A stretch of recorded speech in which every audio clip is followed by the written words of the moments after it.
Hi, I'm Chantal Brocca, and I'm Italian Sri Lankan. I wanted to explore the reality of the freelancer life. We've been talking about it to each other for years, everywhere. All freelancers have been whispering to each other that the situation is not okay. The freelancer industry is still highly fragmented, highly unregulated, and it's opening up individuals that are aiming to find paths of self-fulfillment and independence to a host of exploitative practices which stops them dead in their tracks or it keeps them in a rut. It's a time to understand how we can collaborate and how we can work together and what are the different collectives and communities doing, what are the practices that they are trying out and what are the impacts that these are having.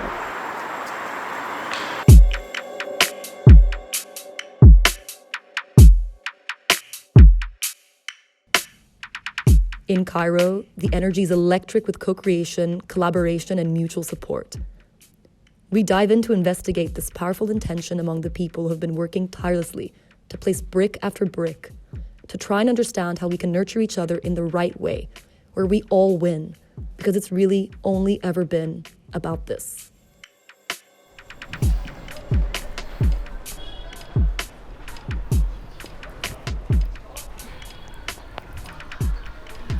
Hi guys, Thank you all for being here. We can start with like some introductions so everyone can hear a little bit about what you guys do, the many things that you guys do. We can start with you. So I'm Alya, I'm the founder of That Really Cool Studio. That Really Cool Studio is a creative space in Cairo.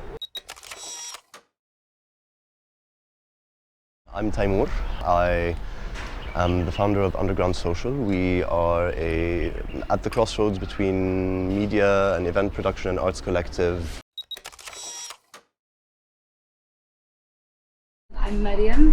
I'm a co-founder and executive director of Cocoon Cultural Center.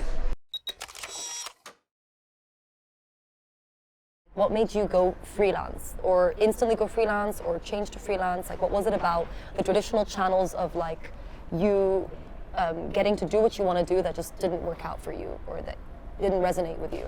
I think the way we're working is shifting completely. Like the three of us coincidentally ended up opening similar projects and spaces in 2020. So obviously post-COVID world is completely shifted. I think we're moving towards the direction of independent work. There is a way to empower the freelancer or the independent creative worker, right? However, there's a lack of structural and governmental support and infrastructure that helps the creative community. The industry here in Egypt is running on film and advertising, which economically that's the creative economy because it's registered and that's what's happening as an industry. However, on ground, the majority of creatives, and what is a creative? It's not an artist, it's a creative, someone who's doing something. A coder for me is a creative, right? You're independently working to create a project or a product and or a service.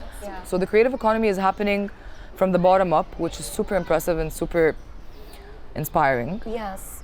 But it does, in one way, empower us to be able to, dabble in these projects. On another way, it is a disservice to not have an infrastructure that can support independent work, right?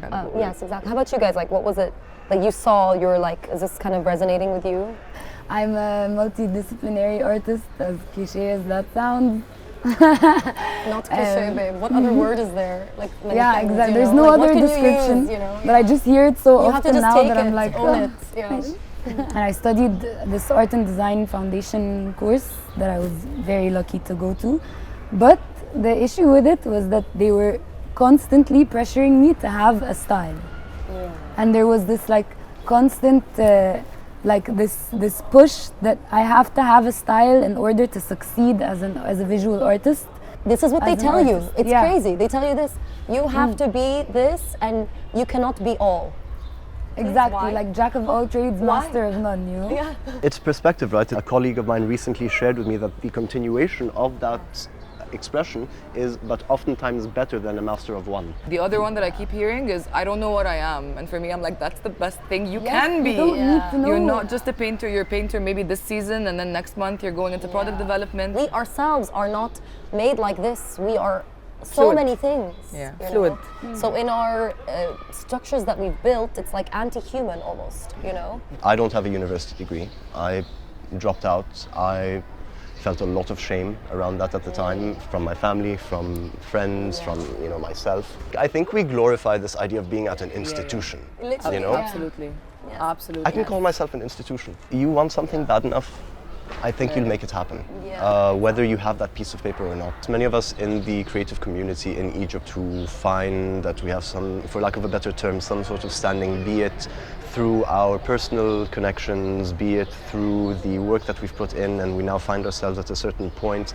I think it's important to acknowledge that that comes with not only from, again, a place of privilege, but with a certain responsibility to essentially pay it forward and try and create the spaces and build the communities that shelter and that need that nurturing. And I think we're at a very, very pivotal time worldwide, not just regionally.